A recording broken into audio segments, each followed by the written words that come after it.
So since I dealt with schizophrenia all my life, studying psychology is something I've always done just so that I can I talked to you about lunch, right? And you're gonna grab lunch and head out with your friends? So do you have classes all summer? Does it keep running through the online? I had like 2 weeks of free. Okay. And Very then, short. Sorry. It depends. What do you have and this then I started period? my sophomore year. Okay. What do you This have is this actually my period? first class. We don't have multiple classes at once right now Yeah. because COVID. It's harder for teachers to do multiple Just classes double at check once. with Yes. your fifth So period teacher.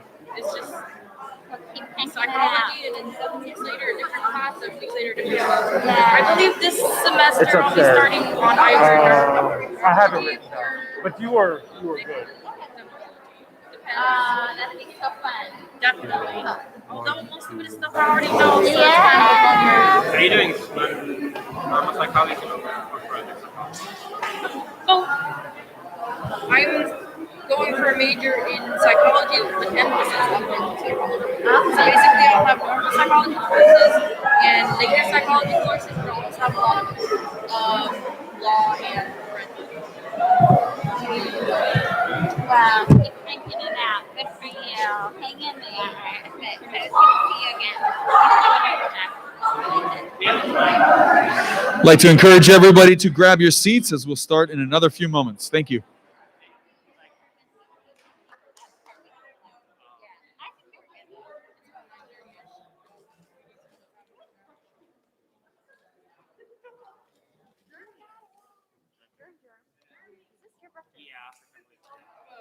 How do you feel? I honestly, I literally couldn't get it. I couldn't get it. Like my legs were so shaking. Yeah, I'm fine. I don't feel like it.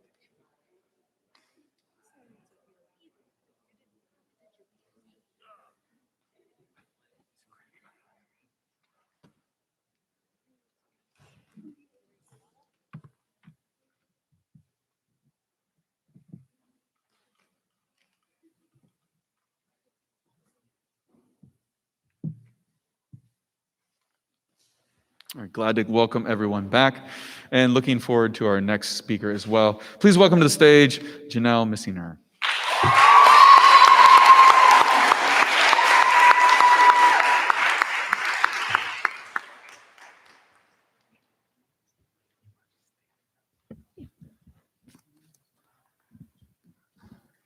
Thank you.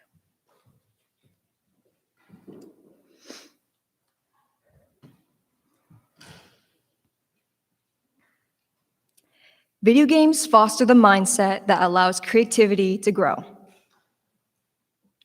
Let that sink in for a second.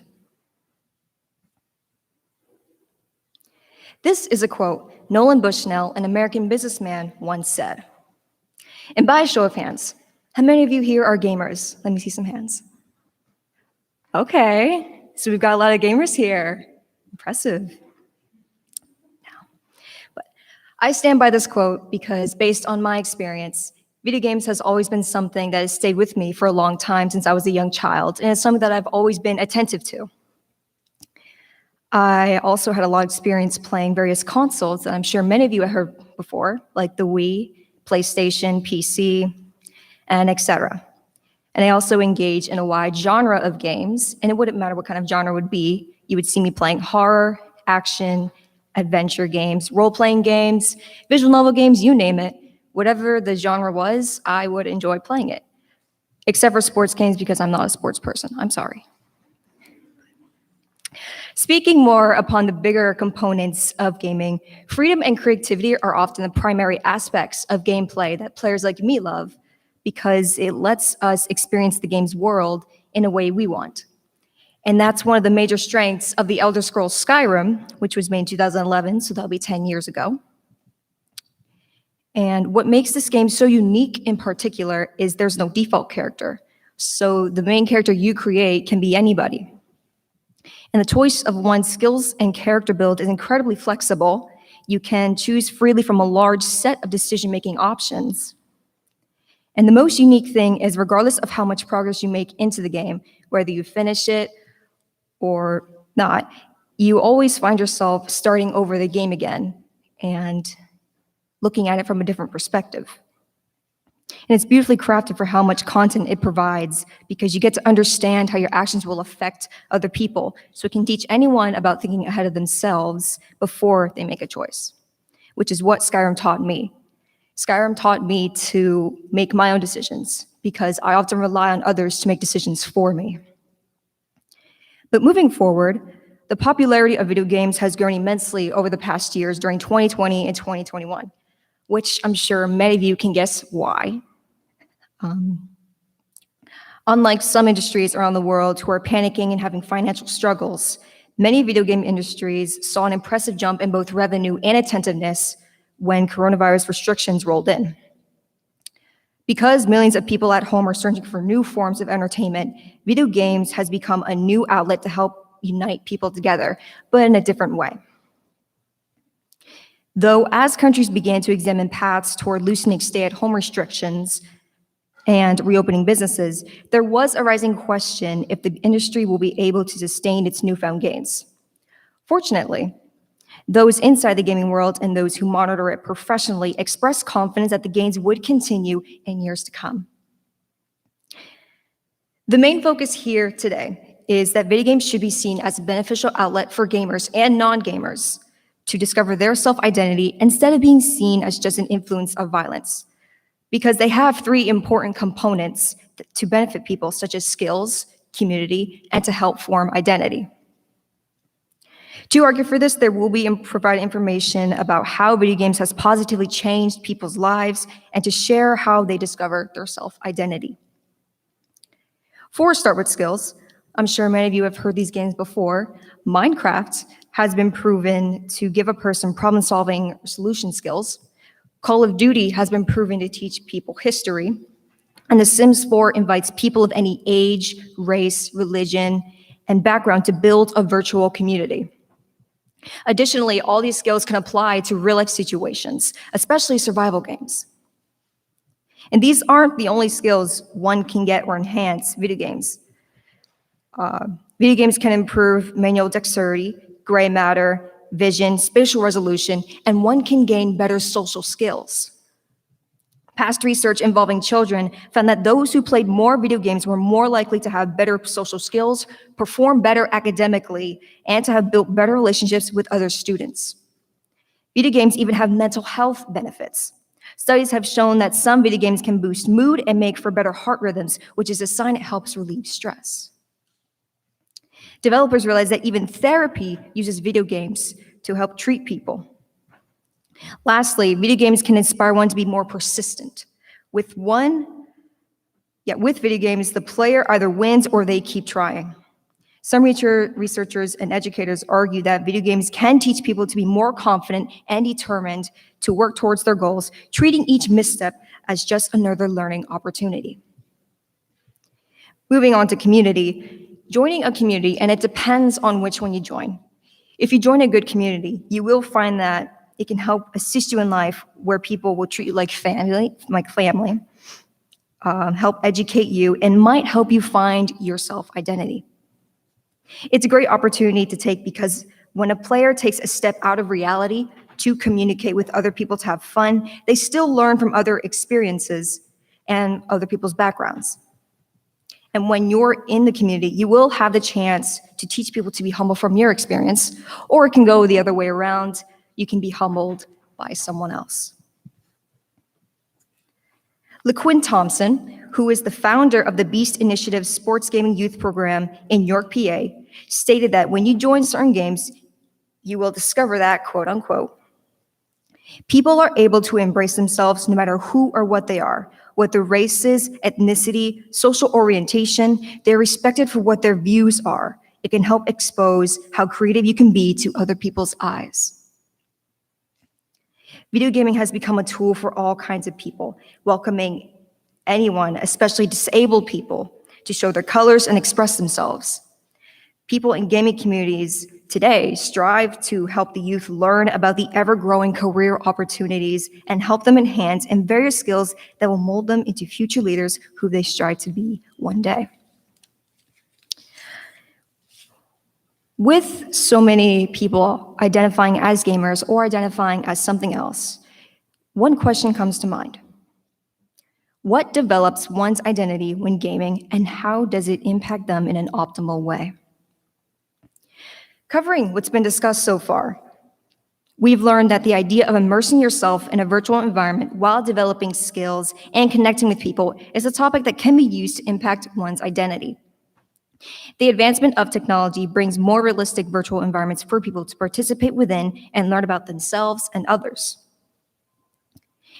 These virtual environments, whether they are persistent online worlds or narrative-driven experiences, allows players to explore parts of their identity by providing a safe place to explore different aspects of themselves. Another part that can boost one's self-image is the gamer identity can develop alongside its cultural emergence with multiple people. Some individuals who self-identify as who they are adopting that personal identity from their groups, which all contain different personal characteristics, preferences, and interests. Lastly, one may also embody the characteristics of a character they're playing as and deliberately behave in a way that conveys a particular image, personality, and status. Creating an avatar, like my experience playing Skyrim, allows testing out secondary identities and role models in the virtual game context. It influences the gamer's position within the virtual community and his or her representation amongst other players in the in-game world. As a result, we argue that the identity of gamers is overall developed through the different worlds we play in, the people we interact with, and the character we create as or play to be. According to the Pew Research Center, a majority of adults believe video games are a contributing factor to gun violence. So some would question if this is a valid position or not. As a Christian, I think that anything we take into our minds affects our thoughts, which in turn affects our actions. We become what we dwell on, which is why the Bible tells us to fill our minds with God's righteousness. It would be a mistake to say that violence in video games directly causes gun violence. At the same time, it's likely that violence in video games might push already violent people over the edge. And I think taking in any extreme content, whether it's overly violent or overly sexual, has the effect of desensitizing us. That said, I do think it's unfair to blame video games alone, given how much violence is already present in modern movies and television, which was made before video games, by the way. Again, I would primarily argue that violent video games represent only a portion of all the games that are out there. As of that, the Pew Research Center also questioned, how should Christians wisely engage with video games? Now, all media has the potential to be addictive. I'm sure that's something we all can agree with, and it's something we have experienced before. As Christians, we should approach video gaming with careful consideration of how we need to be aware of our idols, which is things we put above God. We need to question ourselves, are we engaging with this media in a way that glorifies God? Perhaps it's edifying, or perhaps it provides us with the recreation. Or are we using this media as a substitute for things only God can give, say, filling the emptiness we feel inside? Consequently, when you're a Christian who would like to engage in video games, I would advise to be aware of what you're playing it for. With that said, and to be more concise, yes, video games may cause some form of violence, but now hear me out. What I don't want people here to forget is all media, life experiences, society, all has the potential to cause violence and shape our self-image in different ways, just as much as video games do. And there's so much more to gaming than people realize. It inspires people to make art, which is what video games has done for me. It inspires people to try or learn a new language, try new hobbies, maybe even potentially seek interest in a career we want to do one day. And that's the beauty of video games. Virtual environments not only provide a space for identity exploration and construction, but a place where players can immerse themselves into a different world. They can temporarily alter their identities, connect with other players, and feel like they are a part of the virtual experience. The clothes and physical features of the character may change, but the name, history, and identity stay the same. Players become attached to the idea of the character they have created, and their character manifests itself through the player's gaming history. You don't even have to play multiple games to form your self-image. Sometimes all it takes is one game that may impact your life. Thank you.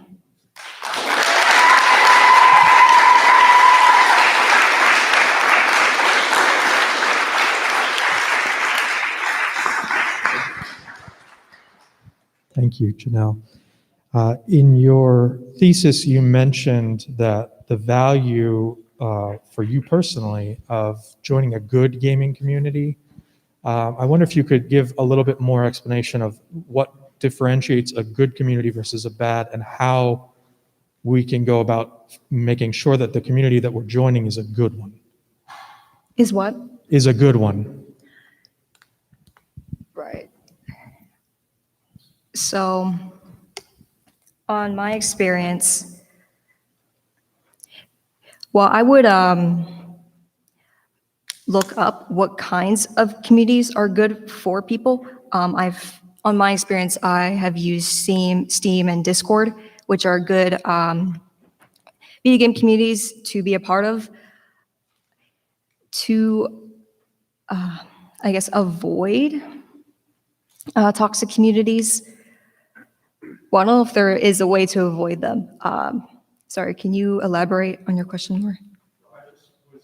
For maybe an explanation of what would make a community bad. What are some things that if you find yourself a part of this, you should probably get away from it?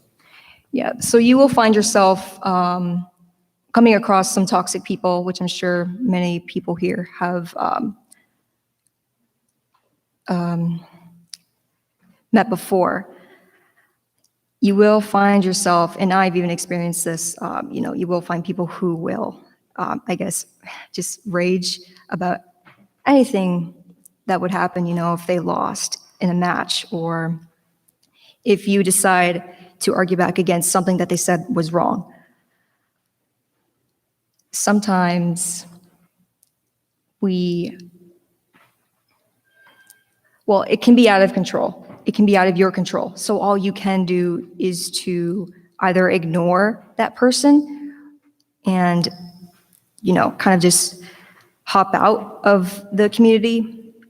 What I normally do is sometimes, oftentimes I don't participate in online communities. Sometimes I would just play games on my own.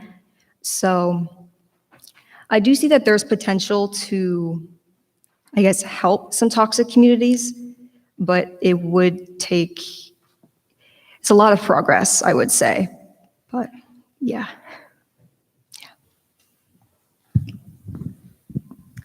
Thank you. This is a very relevant and important topic that you bring about, and thank you for doing that. So the prefrontal cortex is the rational part of a teen's brain and it isn't developed and won't be developed until the age 25.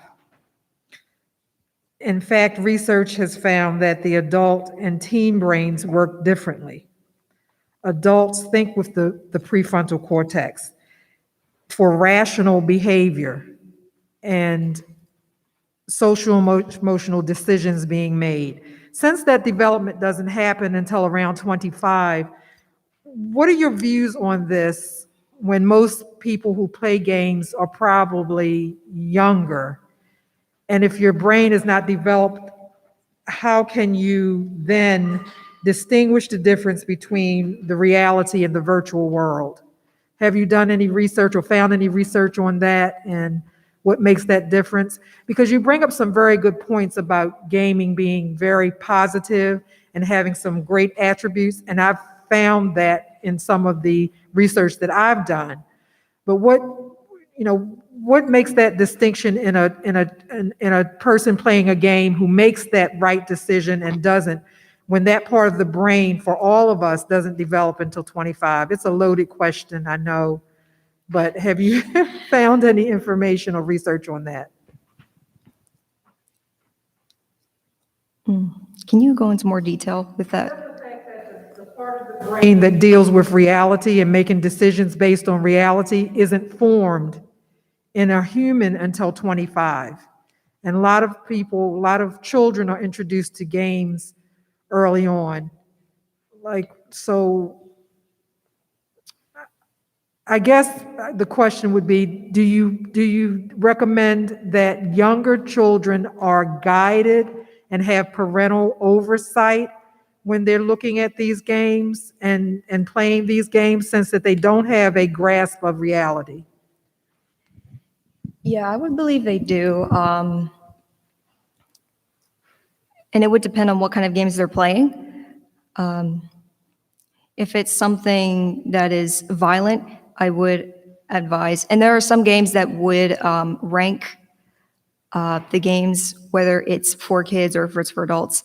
If you find yourself with a child who plays a game that is not for their age, I would seek to, it is the parents' responsibility to make sure and to have it, to let them know that what should they be aware of when they're playing these games. I know based on my experience, when I was younger, I had a father who taught me very well. He taught me about a lot about making decisions and having to compare that to what kind of games I play. So it works for different people, really. I can't really speak upon many people because everyone's life experiences at home are very different. So it would depend on what kind of parents the child has. But yeah, I don't know if that answers your question. Okay, yeah.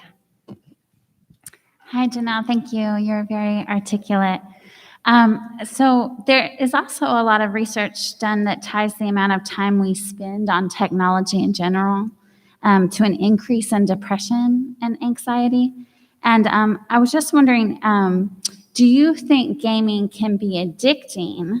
And if so, is there like a threshold or a line where if I play whatever 5 hours a week, there's some benefits for me, but if I'm going into 50 hours a week, then does that make sense? Like, what is that threshold? Do you think it can be addicting? And if so, what is that threshold? Yeah, absolutely. Yeah, so there's a difference between having to, treat gaming as a hobby and having to use it even more than just a hobby, use it every day.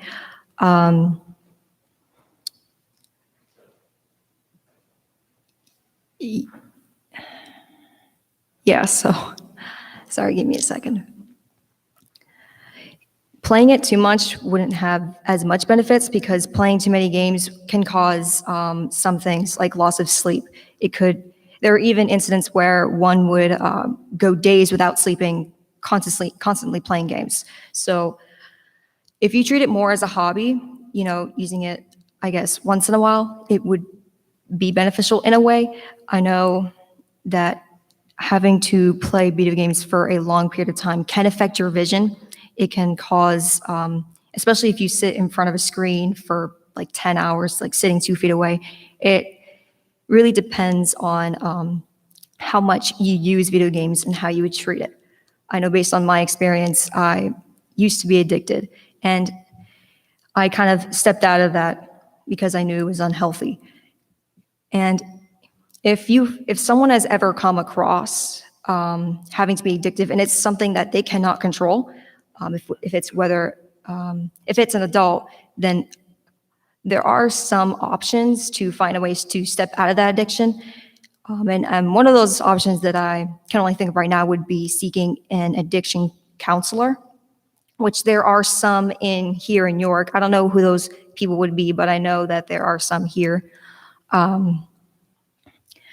But if it was a child, that's something the parent needs to look out for. If they see that their child is constantly playing video games, then they would need to find a way to,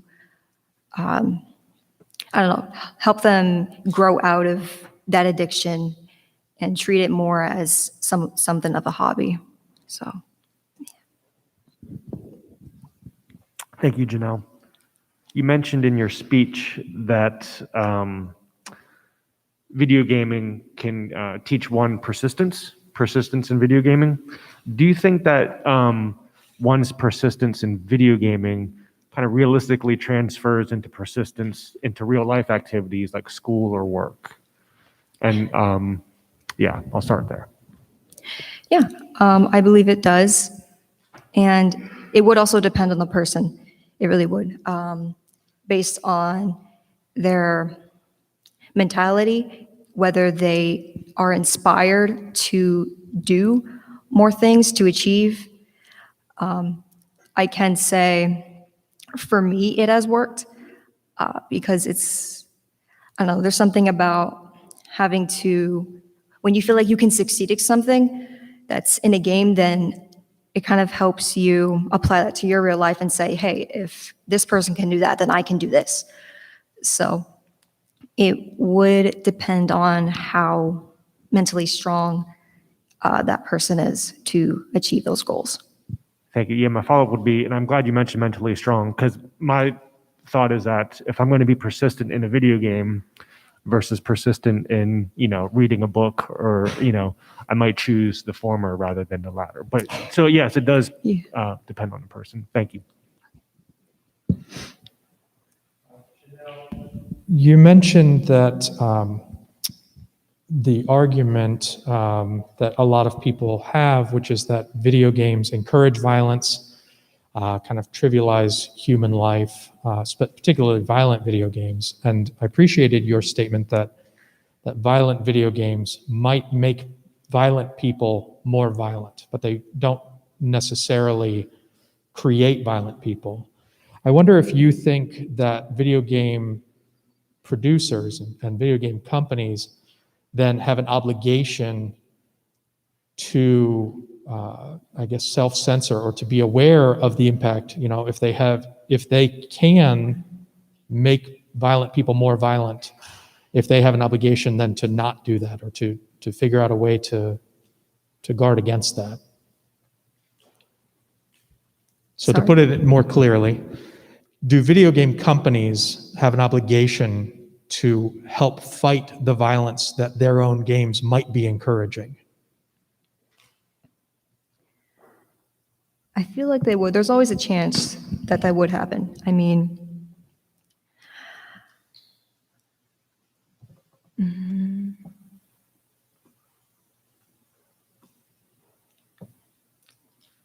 yeah, so,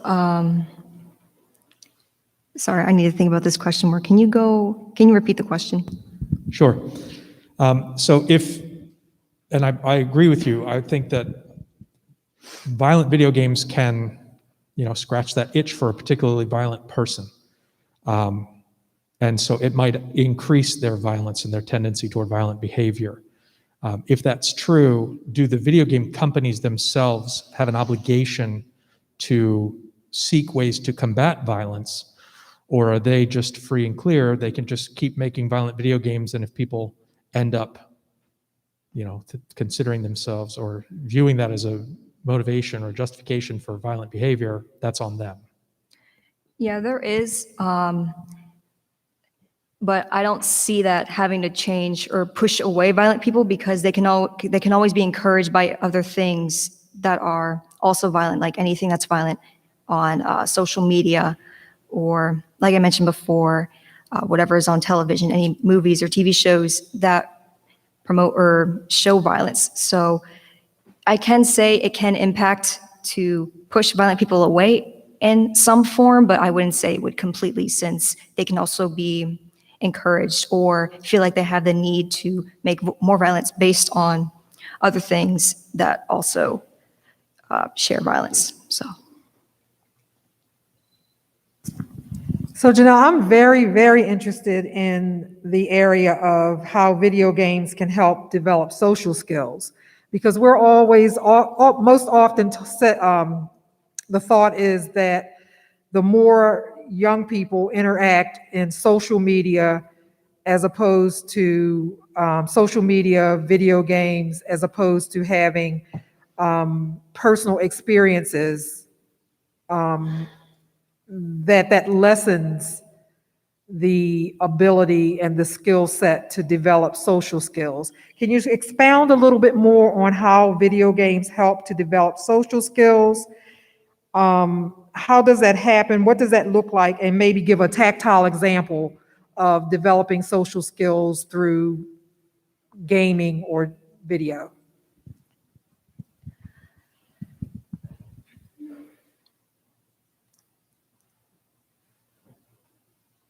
Yeah, so for me, when I find myself finding good people online in the virtual world, and if it's easy for me, well, sometimes it's easy for me to communicate with them, so then it would help me apply that to real life where I can do the same thing to others. And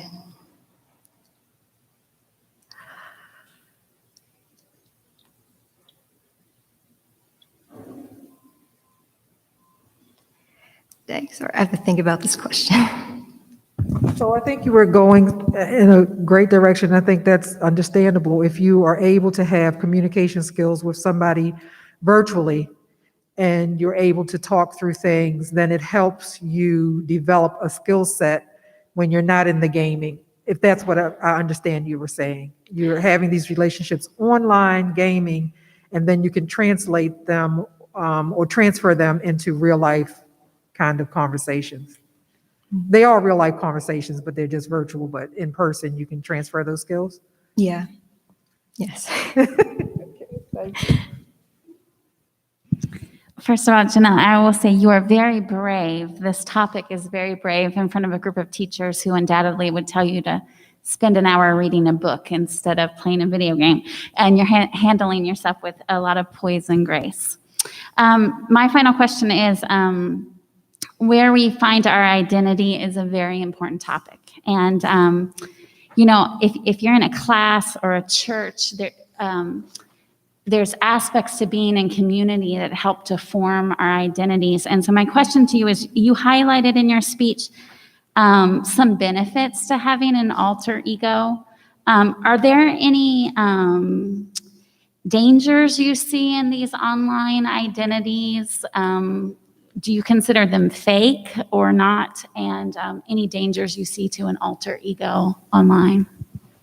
Yeah, there's always a chance, or there's always a chance you will find yourself maybe impacted in a certain way, and it would depend on what kind of character you feel or feel like you've identified with. And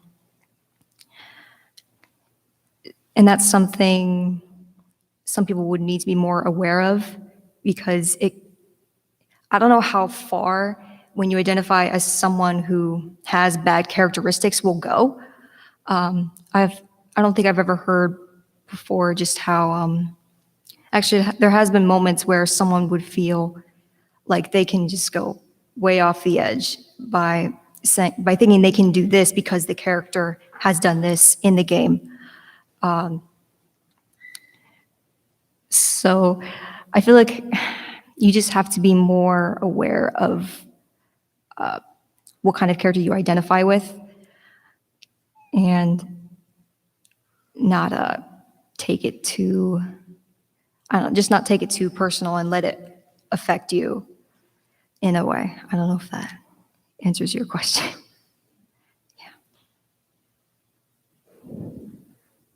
One last question, Janelle, and I'm asking this for a friend. You mentioned video game helping young people learn about history. Would you recommend a certain history teacher at Logos Academy incorporating video games into his or her classroom? Oh, absolutely. Absolutely. What video games would those be? Well, like I mentioned before, Call of Duty, Minecraft.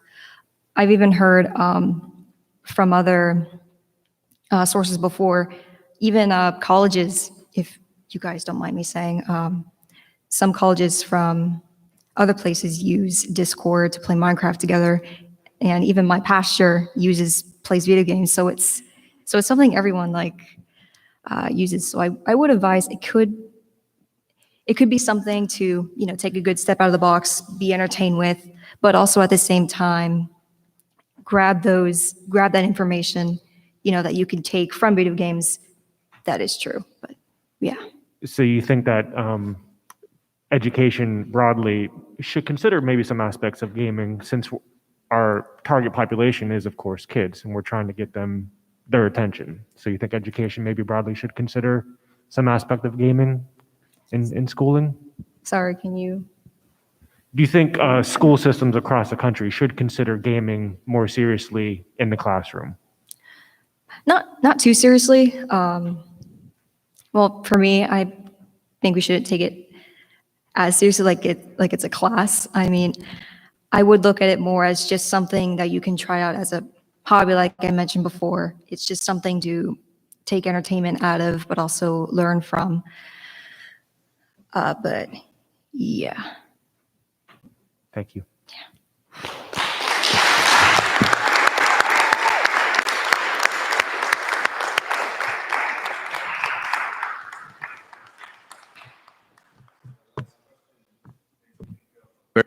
Video game called the Oregon Trail, which I know some of the adults will remember.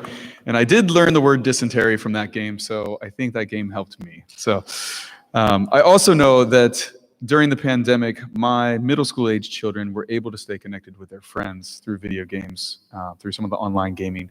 And it changed my thinking on video games. So thank you for adding to some of those thoughts. Really appreciate that. Let's welcome our next speaker to the stage, Arlette Morales.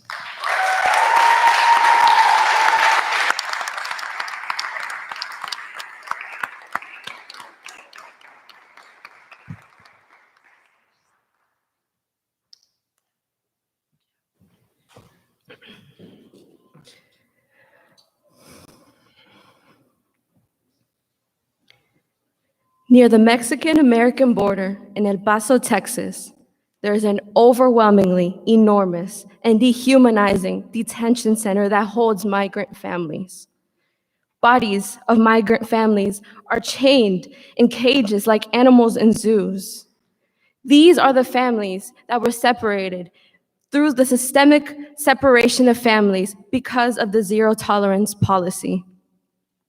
Josue Ramirez was separated from his son by Border Patrol. Josue and his son are originally from El Salvador. They were traveling and were caught.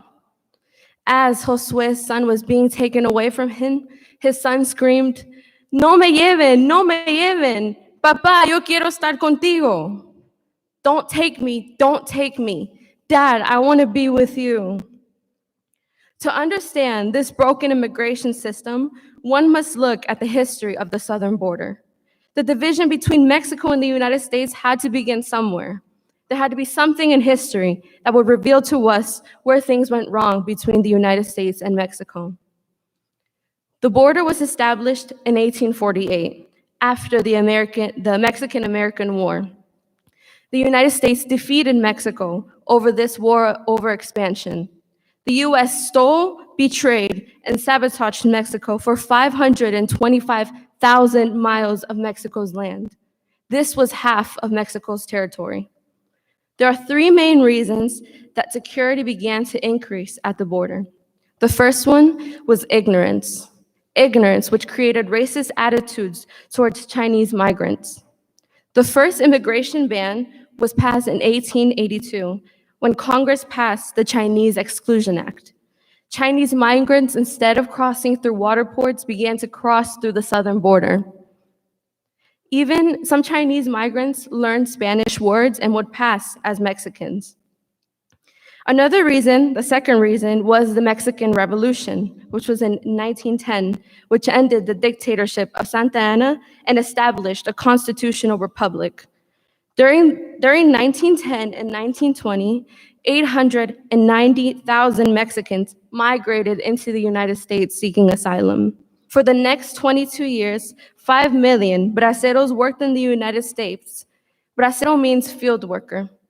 But at the same time, many unauthorized Mexicans began to cross in through the southern border. While American men, were at World War II, Mexican hands had to come in to help at these fields. Instead of welcoming these Mexican migrants, discrimination against Mexican people began to happen with the term wetback. Fast forwarding to September 11, 2001, also known as 9/11, the attack at the World Trade Center on the Twin Towers. This day is one of the most remembered days in the history of the United States. This attack sparked fear and intensified the fear of terrorists crossing through the border. Because of this, the Secure Fence Act was signed by George H.W. Bush in 2006. This act caused for 548 miles of fencing to be constructed at the border, and it cost $2.8 billion. Later, when President Barack Obama was in office, 137 miles of fencing was added to that. On April 6 of 2018, former Attorney General Jeff Sessions announced the zero tolerance policy for unauthorized entry into the United States. Under this policy, each and every migrant, including asylum seekers that were attempting to cross the border anywhere other than the official port of entry, was to be detained and criminally prosecuted. The separation of children from their families because of the zero tolerance policy at the southern border was a direct violation of human rights because conditions were inhumane, trauma was inflicted, and reunification was nearly made impossible. The zero tolerance policy was categorized as government-sanctioned child abuse by the American Academy of Pediatrics, torture by Physicians for Human Rights. It was perpetuated by the Trump administration's political officials after they were warned by career people in the Department of Homeland Security, the Department of Human and Health Services, and the Department of Justice that this policy would have the consequences that we as a nation were left to deal with. After migrant children were separated from their families, they were put and held in overcrowded, unsanitary, and life-threatening detention centers. Children were held in these detention centers for more than 8 days. This created a violation of an agreement that required children be processed quickly. Some migrant children were even taking care of other infants, toddlers.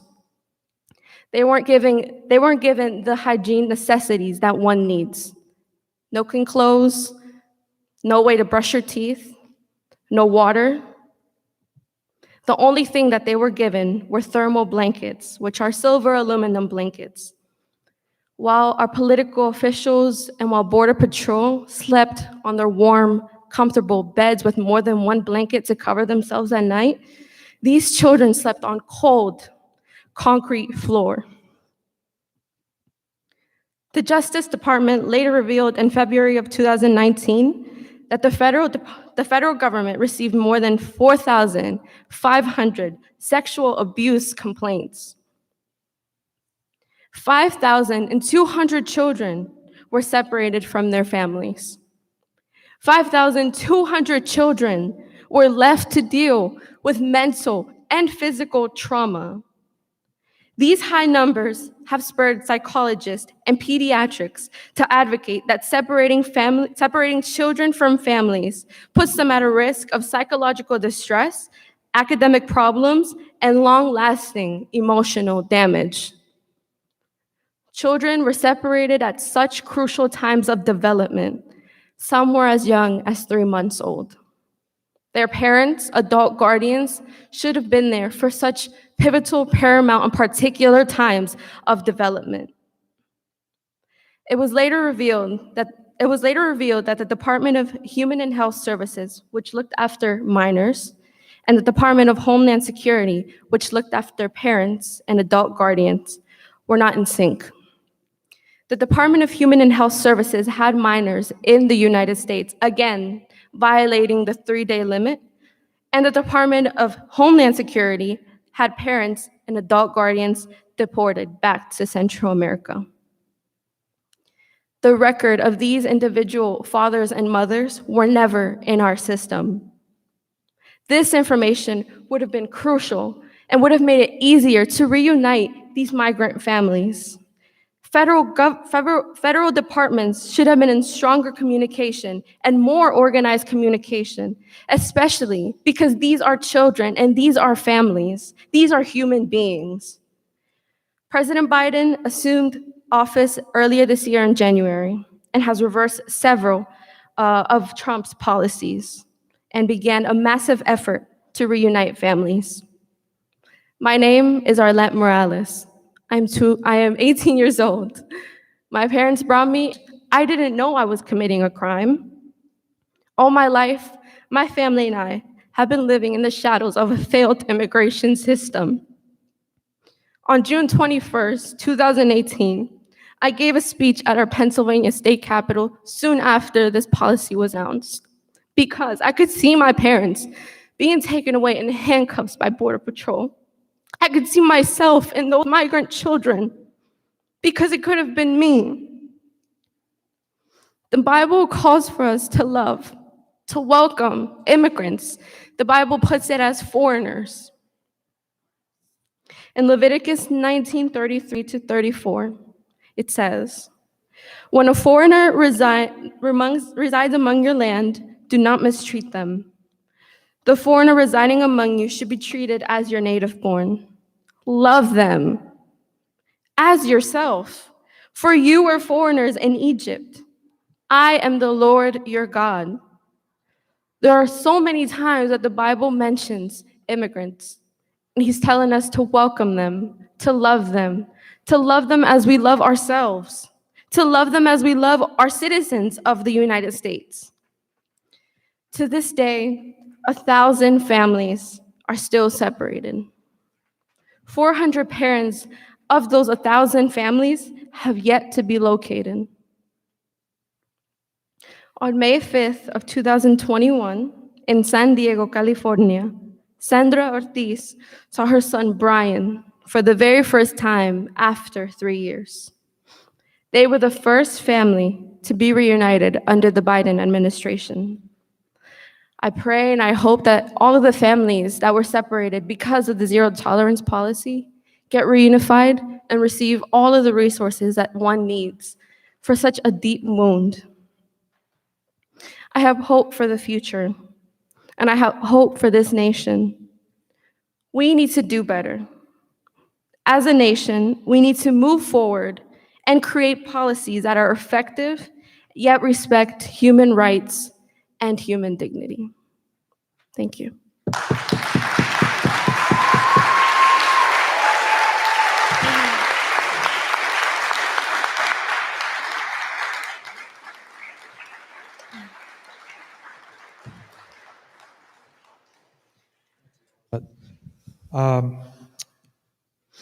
I have a question and then a follow-up. Do you believe that countries have an obligation to have laws that regulate how people cross that border into their countries? Are you saying that, like, if countries should individually have, like, rules about how one enters into the country? Mm-hmm. Yeah, I totally agree with that. That Okay. countries should have like a process just so everyone stays organized. At the southern border right now, there's no organization. There's like a backlog of families and people that are seeking asylum. But I firmly stand that borders should be opened for whoever needs to come in, because many families are running from dangerous situations, economic problems. Climate change is a real thing and is affecting these countries. So I hope that answered your question. Sure, it definitely did. How would you respond to those who express fear that say, if it's open to everyone, then not only those families who are seeking asylum, but those bad actors can also come across freely? Going back to your question of rules and like a process, there's obviously going to be a deep investigation on one's background history, like a criminal record check. And that's something that is needed for a lot of different types of immigration like processes. Like for DACA, something that I currently am going through, there's a criminal backcheck. Like there, you have to be a good person. You know, like you have to be. You don't have to be a good person to come into the United States. Like I don't know if I worded that right, but there's definitely a criminal background check. But I think that anyone that needs to come into the United States should have the option to come into the United States. Thank you, Arlette. As you mentioned, since Mexico inhabited parts of the United States prior to the arrival of Europeans, is there ever a conversation regarding immigration and discussions with politicians about that fact? And it makes me think about South Africa and even though it's a totally different situation, but the Afrikaners who were Europeans and came to South Africa, but lived there for centuries, ruling the country. And when apartheid ended, the Afrikaners were given unbridled rights to South Africa to stay as a homeland. Are these conversations do they ever come up in the conversation, the fact that Mexico basically inhabited the United States before Europeans did? Mhm.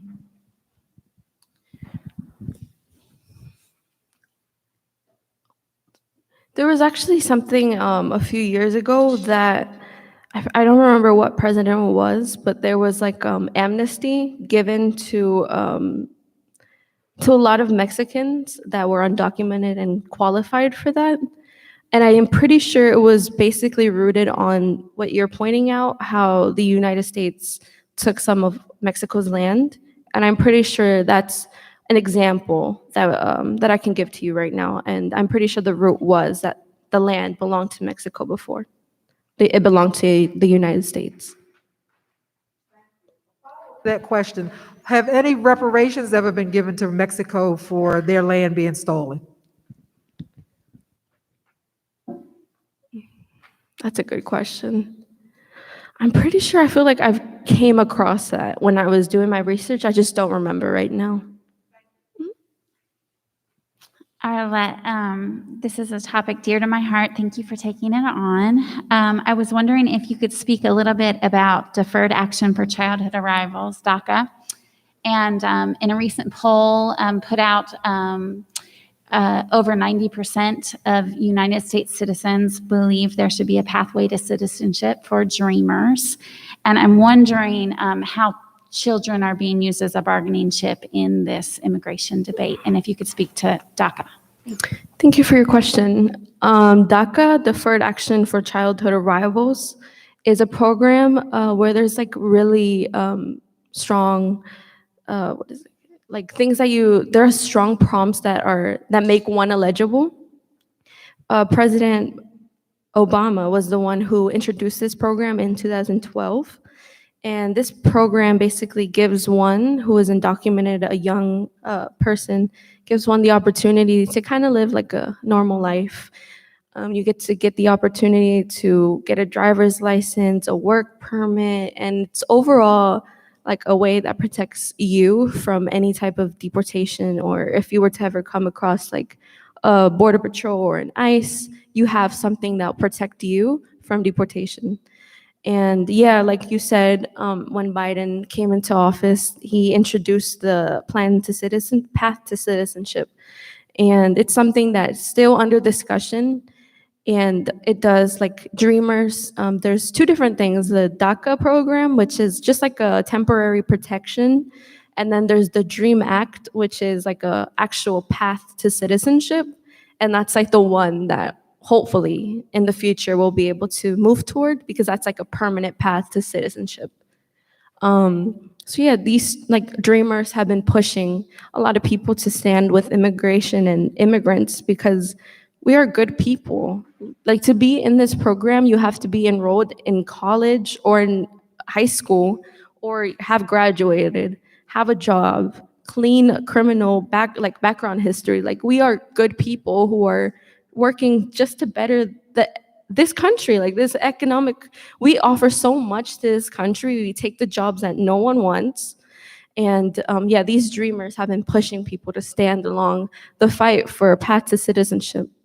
And also, like, we can't forget our parents who brought us here. And I hope that my parents will one day be able to have that path to citizenship that they deserve, because they were the original dreamers.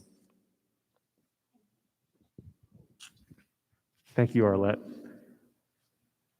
Thank you for bringing up the history of this topic. Sometimes I think we live in such a prisoner of the moment society that we forget that, as far back as the 1880s, there was issues regarding immigration, such as the Chinese Exclusion Act. Not long after that, of course, they did open Ellis Island.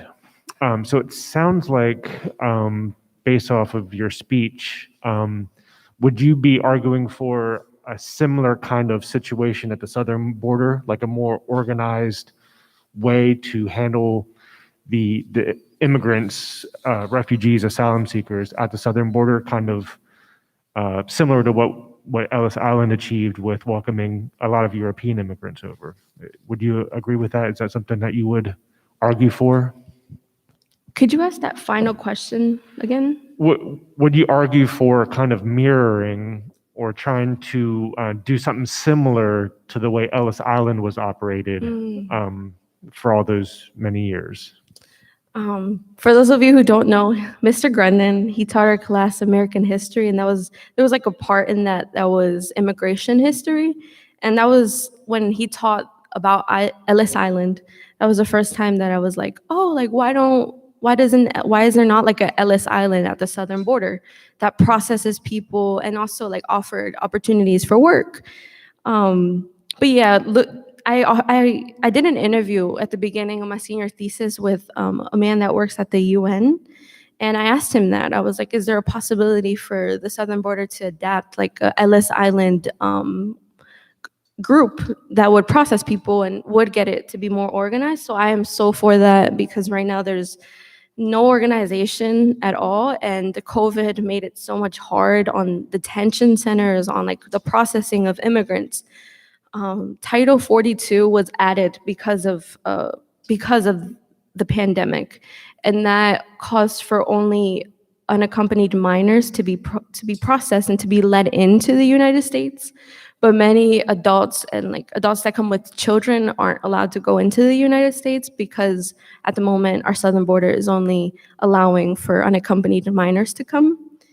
So that's one thing that has been changing because of the pandemic. Yeah. You outlined the inhumane way in which families were separated. I wonder how you think right now, given the policies that are in place, America should handle families that come across the border illegally.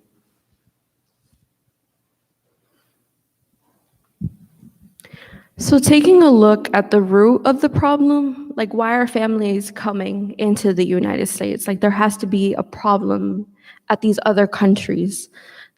One example that I can give is what Biden is doing currently. He said that he committed to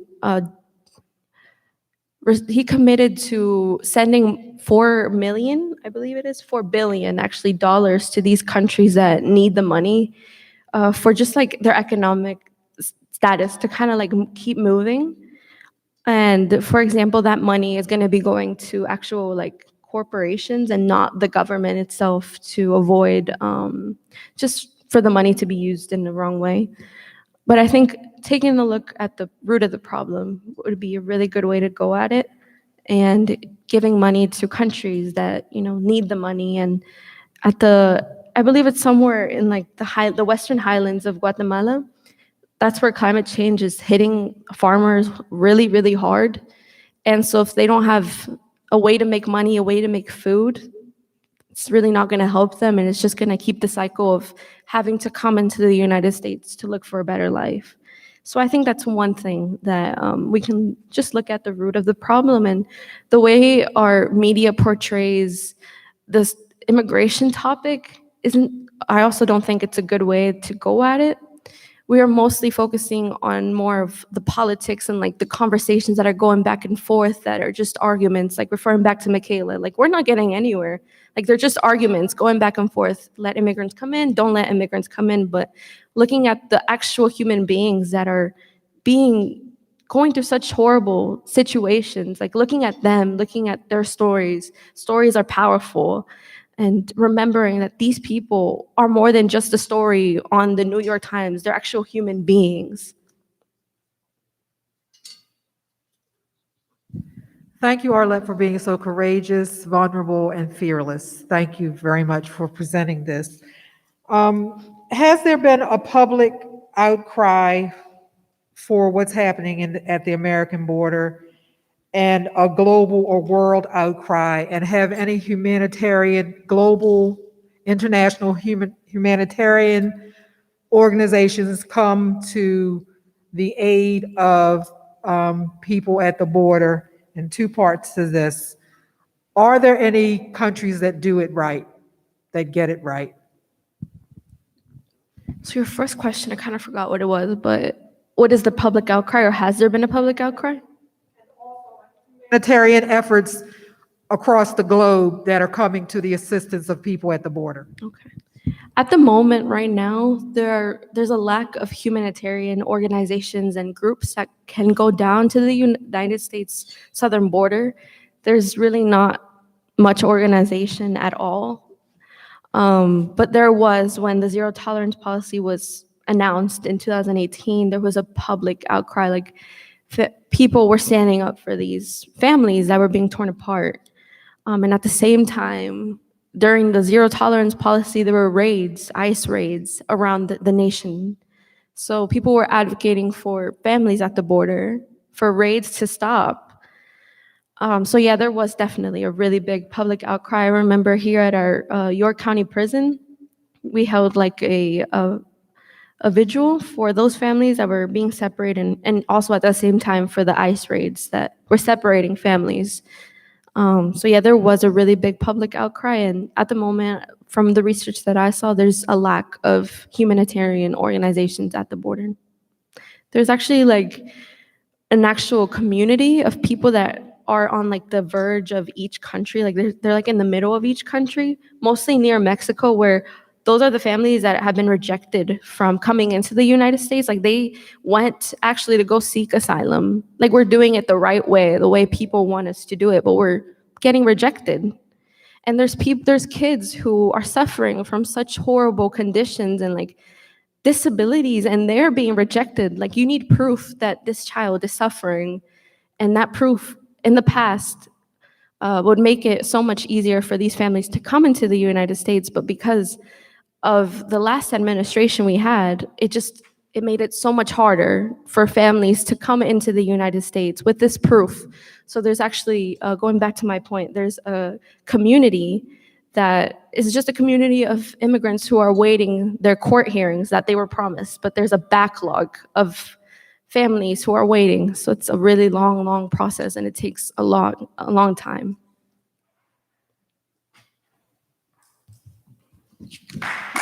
Excellent job.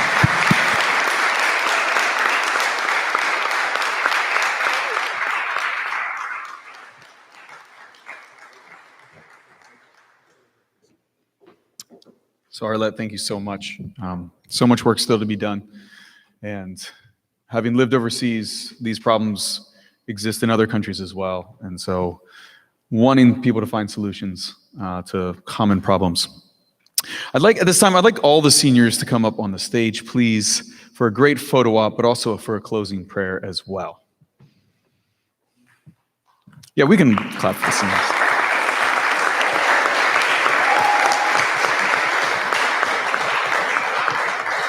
Let me slide down.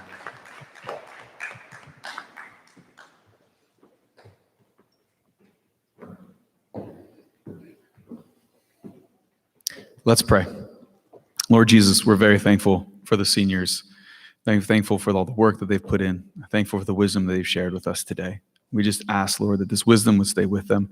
Wisdom would be added unto them, and that the problems, the issues, the controversies that they face as they go from here, Lord, they would be a part of solving those, adding wisdom, adding understanding and love and compassion that they've exhibited these past 3 days. We're thankful for them. We're thankful for you, Jesus, for enabling us to do such a wonderful program. In Jesus' name we pray. Amen. Before we do some pictures and things like that, just a quick announcements is if the 9th graders could stay, and the 10th graders as well, to help clean up some chairs. And also please go out this door and not the back door. Okay, go out this door when you do leave. Thank you for those announcements.